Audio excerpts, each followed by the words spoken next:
Hello everyone, this is Rosina Amolik from Fellowship Mission School. In this video, I'm going to cover the topic that is evolution of computers. In total, there are 5 different evolutions, or you can say generations of computer. Now we will see the first generation of computer. First generation of computer was from 1940 to 1956. The computer mainly used vacuum tubes. The first generation computers were huge, slow, expensive, and often unreliable. It used vacuum tubes for the circuitry. Here are the key features and remarks of first generation computer. They were big and clumsy. Clumsy means difficult to manage. Second, not very reliable as electricity failure occurs regularly. Due to electricity failure, they were not reliable. Reliable means you cannot trust on those computers whether the data will be saved or not. Large air conditioners were required because computers generated lot of heat. Now the computers were made of vacuum tubes, so because of that it generates lot of heat. To remove that heat, large air conditioners were required. Then next is use store program concept. There were no programming. Whatever programs were stored, only those programs were used. Programming was completely done in machine level language. Input or output devices, there was no input devices. Then some remarks you will see. Very large space requirement. It required a huge space. Electricity consumption was very high. It generated lot of heat. The operating speed was very slow and restricted to specific things only. Limited programming capabilities means what? It was only done in machine level language, so programming was very less. The type of memory they used, that was magnetic drums, and to store data, punch cards and paper tapes were used. Here is some major computers of first generation. So this is your vacuum tubes. With the help of this vacuum tubes, the first generation computer used to run.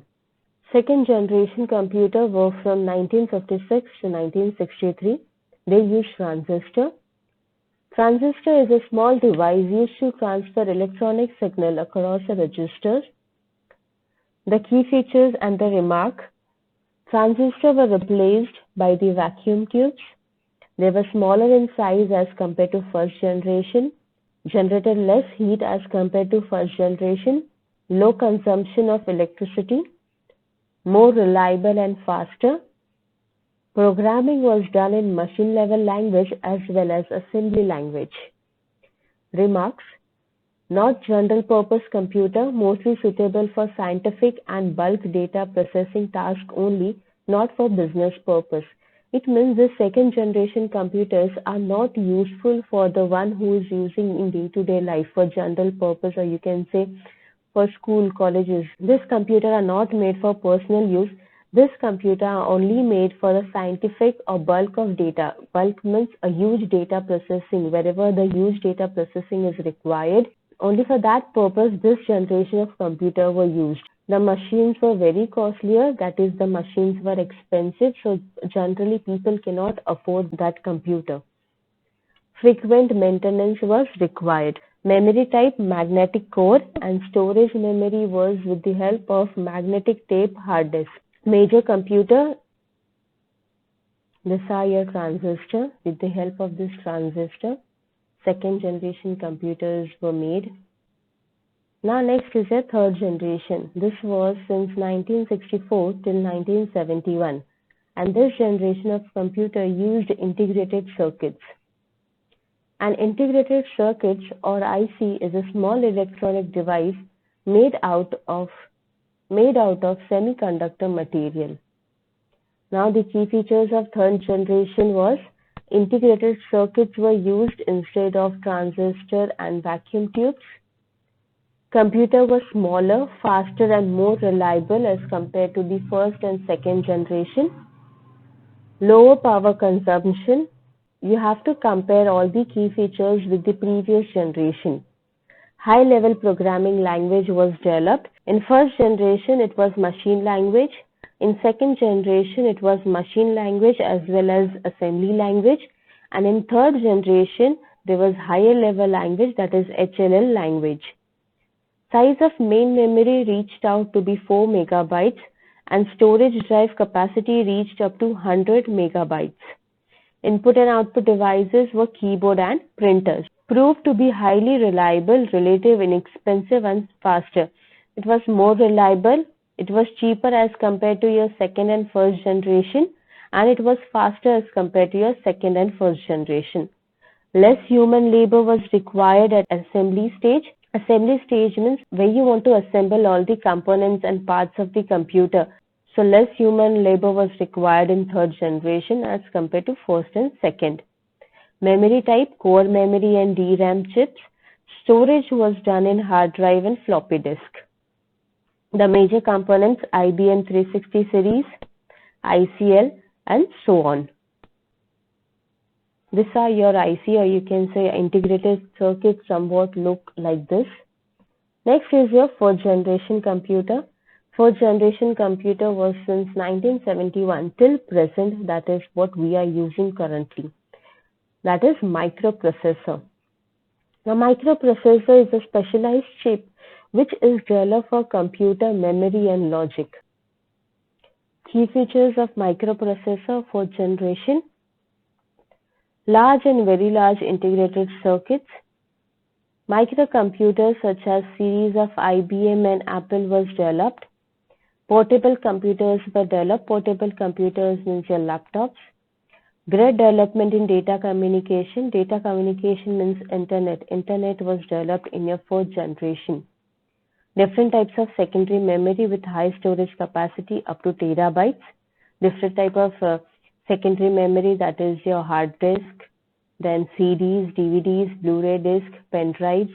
All these were generated in the fourth generation. Programming was completely done in higher level language. Some remarks: the price of the computer reduces, so it was found in most places of the offices and homes. The computers were smaller and faster. They had more speed, more reliable and more storage capabilities. Personal software industry started. Memory type was memory chip. Storage was done in hard disk, floppy disk, DVD, CDs, flash memory, Blu-ray disc, cloud computing, etc. Input and output devices were keyboard, mouse, joystick, voice input, printer, plotter, speaker, etc. And here you can see major computer which was used in fourth generation. These are your microprocessor. Next is your fifth generation. Fifth generation also lies in present and beyond, that is artificial intelligence. The fifth generation computer are technologically advanced and are still being developed to become more efficient. True, there are some applications such as voice recognition, advanced robotics that are being used today. Some key features: parallel processing. Many processors are grouped to function as one large group processor. Parallel processing means what? Simultaneously more than one processor are worked together so that the given task is achieved in minimum period of time. Superconductors. A superconductor is a conductor through which electricity can travel without any resistance, resulting in faster transfer of information between the components of the computer. With the help of superconductor, the resistance or the transfer rate of information between the components and the computer is very fast. Some remarks: it was used in the defense system, word processing that could control by means of speech recognition. Next, program that could translate documents from one language to another language. Input devices are same what was there in the fourth generation, and the memory and storage unit is also same what was there in the fourth generation. Major components are your robots and robotic devices. So here is the example, robotics, and here you can see Alexa, Google Assistant, Siri. All these applications are used with the help of your voice. You can recognize your voice, and with the help of your voice, this all application work or this all applications are performed. Here is the video. Generation of computer. First generation from 1940 to 1956, vacuum tube. The first generation of computer used vacuum tubes for circuitry and magnetic drums for memory.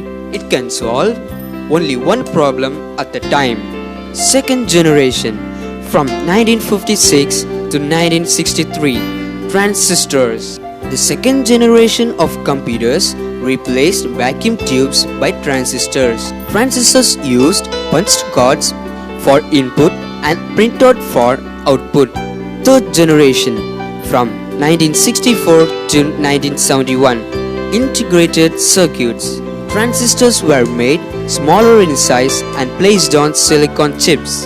It increased the speed and efficiency of computers. It can solve many problems at a time. Fourth generation, from 1971 to present, microprocessor. Thousands of integrated circuits were built onto a single silicon chip. As these small computers became more powerful, they could be linked together to form networks, which eventually led to the development of the internet. Fifth generation, present and beyond, artificial intelligence. Fifth generation computers will come close to bridging the gap between computing and thinking. Because of these advances in technology, we can now make movies, 3D computer animation, play video games, make music, do the schoolworks, or business, No more money, loose change, or even swiping a... transportation, navigation, space technology, and many more. So this was about evolution of computer. Here we end with this topic. Hope so this video is useful for you in your studies. Thank you.